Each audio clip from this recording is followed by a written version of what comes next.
அமைச்சர்களுடைய பட்டியல் வெளியிடப்பட்டிருக்கிறது. புது அமைச்சர்கள், புதிய துணை முதலமைச்சர் அப்படின்னு சொல்லி தமிழக அரசியல் படு ஜோரா சில விஷயங்கள் நடந்துட்டு இருக்கு அப்படின்னு சொல்லலாம். நிறைய எதிர்ப்புகள், எதிர்பார்ப்புகள் அப்படிங்கிறதுலாம் இருக்கத்தாங்க செய்யுது. எப்படி உதயநிதி ஸ்டாலின் அவர்களுக்கு இப்படி துணை முதலமைச்சர் பதவி, அவருக்கு என்ன அவ்வளோ வயசாயிருச்சா அப்படின்னு கேட்டால், அவருக்கு வயசாகலை, ஸ்டாலின் அவர்களுக்கு வயசாயிருச்சுல்ல. கட்சியை பாதுகாக்க வேண்டும், கட்சியை வேறு யார்ட்டையும் நம்பி கொடுக்க முடியாது. அதனால் சர்வாதிகார ஆட்சி அப்படின்னு சொன்னால் கூட பரவாயில்லை, வாரிசு அரசியல் தான் இது, திராவிட வாரிசு அரசியல் அப்படின்னு சொல்லி ஸ்டாலின் அவர்களே அதுக்கு ஒரு எக்ஸ்பிளனேஷன்லாம் கொடுத்துட்டாரு. இப்போ இந்த அமைச்சர்களுடைய பட்டியல் அப்படிங்கிறத வெளியிடும் போது நம்பர் 1 இடத்துல யாரு, நம்பர் 2 இடத்துல யாரு, நம்பர் 3 இடத்துல யாரு அப்படிங்கிற ஒரு கேள்விலாம் இருந்துச்சுல.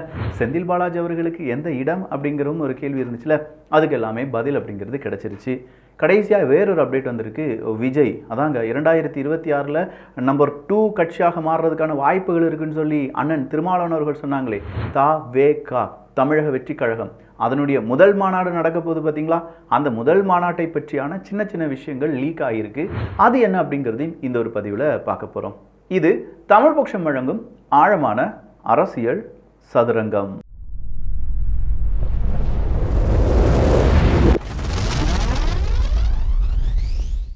செந்தில் பாலாஜி அவர்கள் அக்டோபர் 4ஆம் தேதி ஆஜராக மீண்டும் உத்தரவு. இந்த ட்விஸ்டை யாரும் எதிர்பார்க்கல. 14ஆம் தேதி வழக்கை மாற்றி வையுங்களப்பா அப்படின்னு சொல்லி செந்தில் பாலாஜி அவர்கள் கேட்க, அதெல்லாம் கிடையாது, 4ஆம் தேதியே வந்து ஆஜராகுங்கப்பா அப்படின்னு சொல்லி உத்தரவு கோர்ட்டு போட்டிருக்காங்க. அது மட்டும் இல்லாமல் இப்போ புதுசாக 2000 பேரை வேறு குற்றப்பத்திரிகையில் சேர்த்துருக்காங்களாமே. சவுக்கு சங்கர் வெளியில் வந்த உடனே முதல் விஷயமா சொன்னதே செந்தில் பாலாஜி அவர்களுடைய வழக்கில் குற்றப்பத்திரிகையில் 2000 நபர்கள் சேர்க்கப்பட்டிருக்காங்க. இவ்வளோ பேரை விசாரித்து வெளியில் எடுக்கிறதுக்கு முன்னாடி 80 வருஷம் ஆயிரும். அதில் செந்தில் பாலாஜி அவர்கள் அமைச்சராகவே இருக்கிறதுக்கான வாய்ப்புகளை ஏற்படுத்தியிருக்கிறது தமிழ்நாடு அரசாங்கம். இதெல்லாம் மக்கள் பார்த்துட்டு தானே இருக்காங்க. மக்கள் என்ன அவ்வளோ முட்டாள்களா அப்படின்னு சொல்லி ஃபெலிக்ஸ் அவர்களும் சவுக்கு சங்கர் அவர்களும் பேசின பேச்சுக்கள் எல்லாமே இப்போ ரொம்ப வைரல். ஸோ ஒரு குற்றப்பத்திரிகையில் 2000 நபர்களை ஆட் பண்ணி செந்தில் பாலாஜி அவர்களை விடுவித்திருக்கிறார்களா அப்படிங்கிற கண்ணோட்டத்தில் இப்போ எல்லாரும் பேச ஆரம்பிச்சிட்டாங்க. நிறைய கட்சி, பிஜேபி சார்ந்தவங்க பேசுகிறாங்க, ஏடிஎம்கேவி சார்ந்தவங்க பேசுகிறாங்க.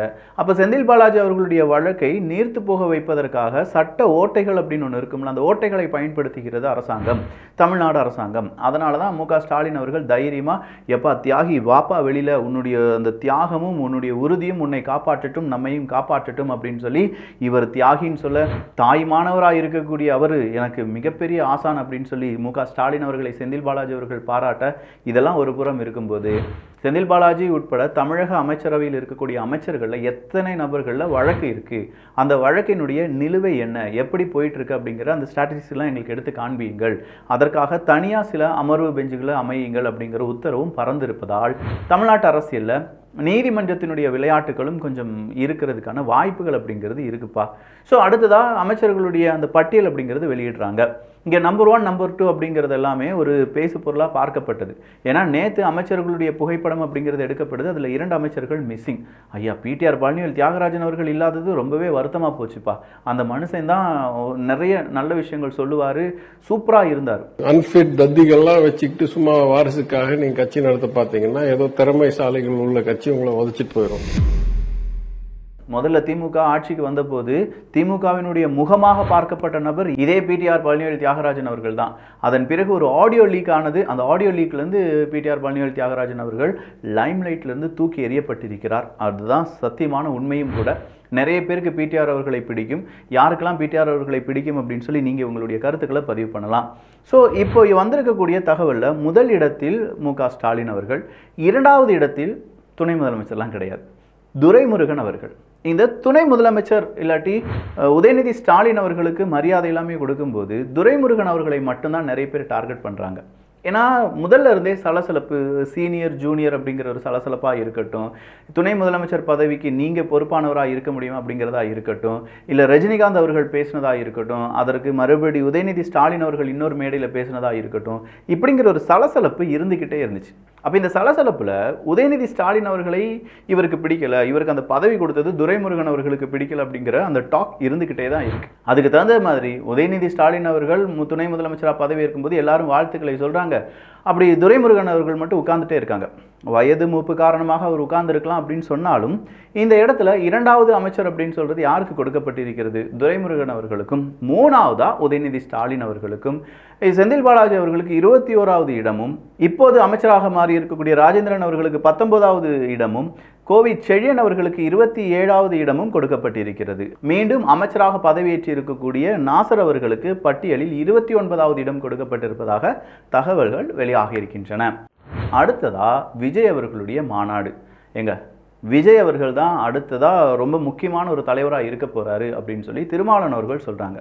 நாட் ஓன்லி திருமாவளவன் அவர்கள் ஒரு பெரிய ஒரு மாற்றம் அப்படிங்கிறது 2026 நம்ம பார்க்கலாம். இளைஞர்களுடைய எழுச்சி, நாம் தமிழர்களுடைய வளர்ச்சி, பாஜகவினுடைய அந்த வியூகம், ஏடிஎம்கேவினுடைய அடுத்த கட்டம், அது வாழ்வாசாவா போராட்டம் ஏடிஎம்கேக்கு, திமுகவினுடைய அவங்களுடைய அந்த ஓட்டுக்களை அப்படியே நிலைநிறுத்துவது. ஸோ இப்படி ஒரு 4லிருந்து 5 முனை போட்டியாக மாறுறதுக்கான வாய்ப்புகள் இருக்குது. இப்போ திமுகவை ஜெயிக்க வைப்பதற்கு அவங்களுடைய கட்சிகள், உப கட்சிகள், இப்போ விசிகா போன்ற பிற கட்சிகள் பாடுபடுவாங்க. இந்த பக்கம் ஏடிஎம்கே கூட அலைன்ஸ் வச்சுக்கிறதுக்கு எந்தெந்த கட்சிகள் வருவாங்க அப்படிங்கிறது தெரியல. பாஜகவும் ஏடிஎம்கேயும் தனித்தனியாக நிற்பார்கள் அப்படின்னு சொல்கிறாங்க. பாஜக வேறொரு கூட்டணியை அமைக்குமா அப்படிங்கிற ஒரு கேள்வி. நாம் தமிழர் கட்சி சொல்லிட்டாங்க, சீமான் அவர்கள் சொல்லிட்டாங்க, இல்லை நாங்கள் யார் கூடயும் கூட்டணி கிடையாது, வேணா ஏன் கூட யாராவது கூட்டணிக்கு வந்துக்கோங்க அப்படின்னு சொல்லிட்டாரு. அடுத்ததாக தமிழக வெற்றி கழகம் அப்படின்னு சொல்லி விஜய் அவர்களுடைய புதிய கட்சி, புது கட்சியை தொடங்கியிருக்காரு. கண்டிப்பாக ஐக்கியமாக மாட்டார், எந்த கட்சி கூடயும் ஐக்கியமாக மாட்டார். அவர் தனியாக நிற்பதற்கான தான் வாய்ப்புகள் அதிகமாக இருக்குது. அப்போ இந்த நேரத்தில் நாம் தமிழர் கட்சிக்கு இளைஞர்களுடைய ஆதரவு அப்படிங்கிறது நீங்கள் ஆன்லைன் எடுத்து பார்த்தாலும் சரி, மிகப்பெரிய அளவில் அங்கே வரவேற்பு அப்படிங்கிறது இருக்குது. நாம் தமிழர் கட்சியை சார்பு இருக்கக்கூடிய நிறைய கருத்துக்கள் சோஷியல் மீடியா முழுவதுமாக இருப்பதை நம்மளால் பார்க்க முடியும். அதுக்கு அடுத்தபடியாக இளைஞர்களுடைய அந்த கூட்டம் அப்படிங்கிறது கண்டிப்பாக சினிமாவிலிருந்து வந்த விஜய் அவர்களுக்கு அதிகமாக கிடைப்பதற்கான வாய்ப்புகள் இருக்கின்றன. என்னுடைய முதல் ஓட்டு விஜய் அவர்களுக்கு தான், மாற்றம் அப்படின்னு சொல்கிறது விஜய் அவர்களால் தான் முடியும் அப்படின்னு சொல்லி நிறைய பேர் என்ன செஞ்சுட்டு இருக்காங்க, விஜய் விஜய் அப்படின்னு சொல்லிட்டு இருக்காங்க. என்னப்பா ஒரு சினிமா ஆட்கள் பின்னாடி போயிட்டு இருக்கீங்களேப்பா, அவருக்கு என்ன அறிவு இருக்க போகுது அப்படின்னு கேட்கக்கூடிய நபர்களுக்கு, சார் இப்போ இருக்கக்கூடிய அரசியலில் யார் என்ன நல்லது செஞ்சாலும் நாங்கள் ஏற்றுக்கிற மனநிலைமையில தான் இருக்கோம். அவங்க சினிமா நடிகரா, இல்லை சினிமா ப்ரொடியூசரா, இல்லை முதலமைச்சர் மு க ஸ்டாலின் அவர்களுடைய மகனா, இப்படிங்கிறதுலாம் எங்களுடைய பார்வையிலே கிடையாது. மக்களுக்கு நல்லது நடக்குதா அதை தான் இப்போ எல்லாரும் பார்த்துட்டு இருக்காங்க. அது விஜய் அவர்கள் செய்தாலும் சரி, சீமான் அவர்கள் செய்தாலும் சரி, அண்ணாமலை அவர்கள் இனிமேல் யூகேலேருந்து வந்து செஞ்சாலும் சரி, இல்லை எடப்பாடி பழனிசாமி அவர்கள் செய்தாலும் சரி, இங்கே எல்லாமே நல்லது நடந்தால் சரி, இல்லை நாங்களே நல்லது செய்கிறோம்ப்பா அப்படின்னு சொல்லி திமுகவை நடத்தி வந்தாலும் சரி. ஆனால் இந்த இடத்துல இருக்கக்கூடிய சிக்கல் என்னன்னா, விஜய் அவர்களுடைய அந்த பவர், அந்த கரிஷ்மா அப்படின்னு சொல்லுவாங்கல்ல, அது கூடவே அவருக்கான ஃபேன் பேஸ் அப்படிங்கிறதெல்லாம் இப்போ விக்கிரவாண்டியில் வச்சு நடக்கக்கூடிய அந்த மாநாடை 6லிருந்து 4 லட்சம் மனிதர்கள் வந்து பார்ப்பார்கள் அப்படின்னு சொல்லப்படுது. 50,000 பேருக்கு தான் நீங்கள் அனுமதி வாங்கியிருக்கீங்க.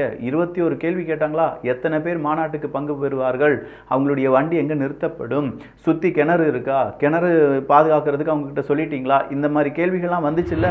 அப்போ இதே மாதிரி 50,000 பேருக்கு நீங்கள் அனுமதி வாங்கிட்டு எப்படி 4 லட்சம் பேர் உள்ளக்க கொண்டு வர முடியும்னு கேட்டால், எங்கள் கைமீறி போயிடுச்சு சார், நாங்கள் என்ன செய்ய, நாங்கள் கால் ஃபார் பண்ணது 50,000 பேர் தான் அப்படின்னு சொல்லி ஈஸியாக அதுலேருந்து எஸ்கேப் ஆகிடலாம்.